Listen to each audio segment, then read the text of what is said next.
us nowadays. As men, we grow up being told to watch our backs, but what many forget is that the biggest threat doesn't always come from another man. Sometimes it's the woman sitting right next to you, the one Whole time, you feel me? I swear to God, you feel the biggest, like you said, that's the biggest weakness. Cause shit, we feel like she our safe space.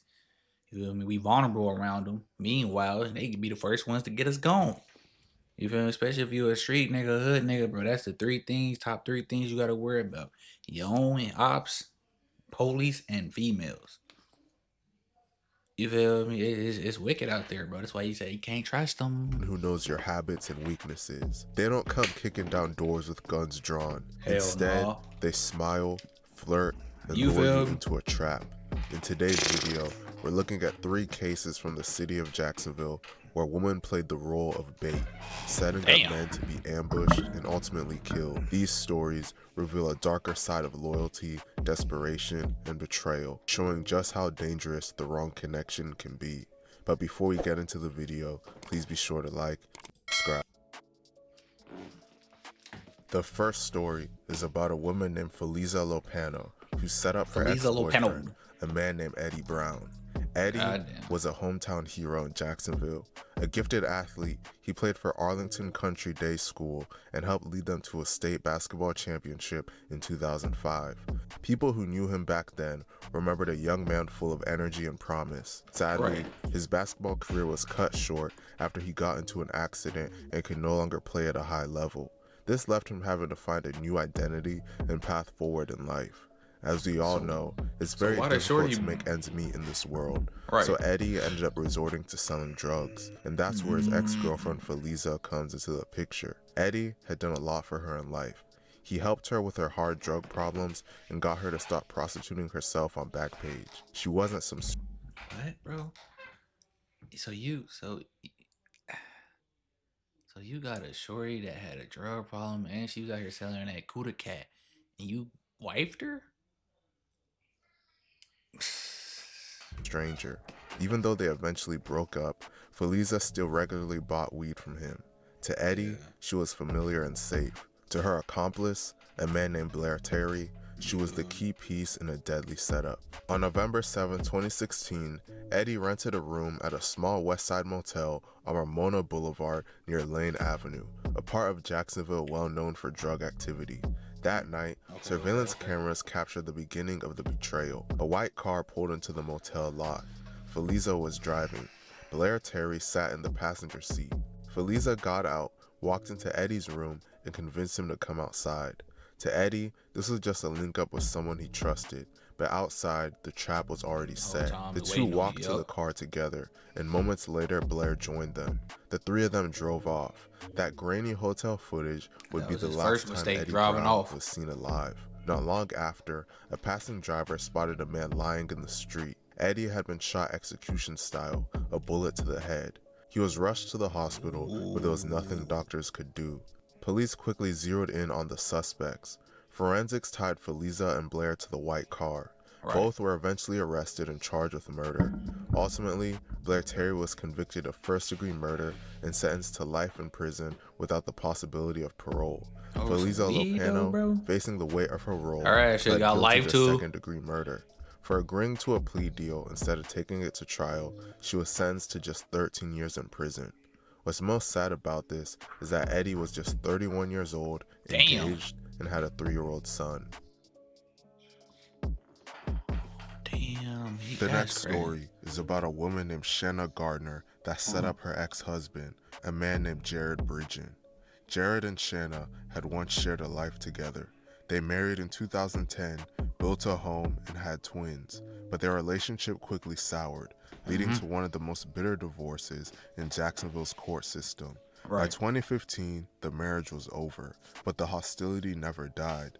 They fought constantly over custody of their children, finances, and even simple exchanges. Court filings describe their post-divorce relationship as toxic and riddled with disputes. In the years after their split, both Jared and Shanna remarried. Jared married a woman named Kirsten in 2017 and welcomed 2 more children, creating a blended family that friends described as warm and loving. Shanna later married a man named Mario Fernandez Saldana. From the outside, both had moved Oh, that on, nigga, she look but like she a beneath the foot taller than surface, that nigga. resentment and conflict were still Why she like festering. this better Shanna down? didn't keep her hostility toward Jared a secret. In Why? 2015, according to court testimony, she Right. openly asked an acquaintance at a tattoo parlor if he knew anyone who could make Jared shut up. She also told friends that she wanted Jared gone. These weren't vague statements of anger. They were red flags pointing toward violent intent. Why By she hate early him though? 2022, the feud had only worsened. Jared remained heavily involved in his twins' lives, which As meant he should constant have. contact and disputes with Shanna.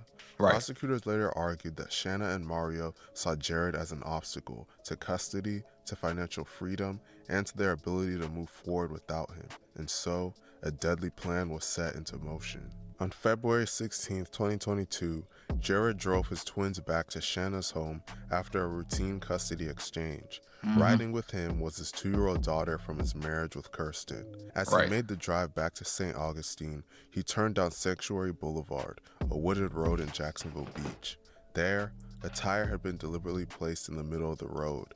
Jared stopped, put on his hazard lights, and stepped out of his car to move Oh, it. That's that when was not. gunfire erupted.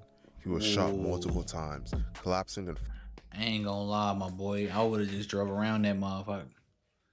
That I mean, granted, you didn't know that was gonna happen, but like most of the time, you just go whoop whoop or go right around it, and you would have been cool. But nah, that's crazy though. Over some like it just sad, bro. Like this ain't got. I know this is about women, bro, but this is just about crazy exes and whatever else people be having, bro. It's just like why though? Like you be hating people that much that you go result to them getting unalive, bro. Like I just don't be understanding, bro, that you even if y'all that person did do nothing to you or you felt like they did something to you, why get them knocked off? Like what is that gonna do for you? You ain't gonna do nothing but end up in jail anyway. Like that's in crazy front to of me. his daughter, who was That's strapped in crazy. her Not in car front of the seat. kids. Jared died instantly. At first, the murder seemed like a shocking mystery. Who would stage such an ambush? Right. The trail led investigators to Henry Tenyon, a Oh yeah, he looked like 61-year-old he did man that with a shit. criminal history.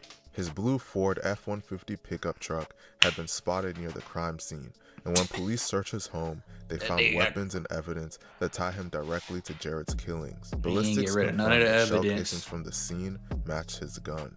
But You Henry wasn't 61 years acting old. What the hell alone. you do? Phone records showed that he was in frequent contact with Shanna's new husband, Mario. Henry To my rented a little man. property owned by Mario, and in the weeks leading up to the murder, the two exchanged more than 70 calls. Checks from Mario to Henry were later revealed as payment for the killing. Henry was eventually arrested and charged. Faced with the evidence, he pleaded guilty to second-degree murder and agreed to cooperate with prosecutors. His testimony painted the picture of a murder-for-hire plot. He told them that So how's it Mario and second degree Shanna murder then? orchestrated the plan and he pulled the trigger. In August of 2023, both Shanna and Mario were indicted on charges of first-degree murder, conspiracy, and solicitation. Prosecutors announced they would seek the death They look penalty. like they need no money. Look Currently, like they living Henry is well. attempting to recant his statement, and the trial has been delayed to late next year. Jared was just 33 years old and left behind 4 children. That's crazy, bro. The final story of the day is about a woman named Diamond Harris and ties into the infamous Jacksonville gang war. The most publicized gang war in Jacksonville revolves around the between popular ATL. rapper Young and Ace and the Yup. recently deceased rapper Fulio. On Ace's side are the gangs ATK and NHG, standing for No Hospital Gang. On Fulio's side is the Hood 6 block and multiple other gang/hoods that derive from the 45th Street area of Jacksonville. Some younger gang members from Fulio's side of the beef created their own smaller set called Bully Gang. On May 17, 2023, a beloved member of Bully Gang named YBZ, real name Adrian McKenzie, was shot and killed at just the age of 16. Members of ATK and NHG took to social media afterwards and pretty much openly bragged about committing this murder. One ATK affiliate in particular, named Antonio Tilley Jr., was linked to this murder the most by rumors in the streets and some of his own words. 2 other people were shot during the incident that killed YBZ, and this led to a $20,000 bounty being placed on Tilley to be paid out to anyone that killed him. Damn, Diamond they would put be 20 one of the stacks on his 3 head. people that joined together to collect the bounty. Shortly after She 11:45 probably wanted p.m. to talk about on she wanted to October suck him 6, off and he went for 2023, her. I someone already know called that's what happened. 911 after hearing gunshots in the area of Keelan Drive off Moncrief Road. When officers responded to the scene, they found 2 men shot and killed inside a car. One of the people found dead in the car was They Tilly. got 2. The other person dead in the car was the innocent Uber driver that was giving him a ride named Bryant Grund. Yeah, Diamond shot a and her Uber boyfriend, driver. a man named Jaquan Mills, would later get arrested for this murder. Police discovered that Diamond set Tilly up to be killed. She DM'd him on Instagram and lured him to a location under the guise of meeting to hook up. When Told Tilly you. I arrived already at the knew that's what it was. location, her boyfriend, Thinking with his head Jaquan, below. shot up the car, killing both Tilly and Bryant.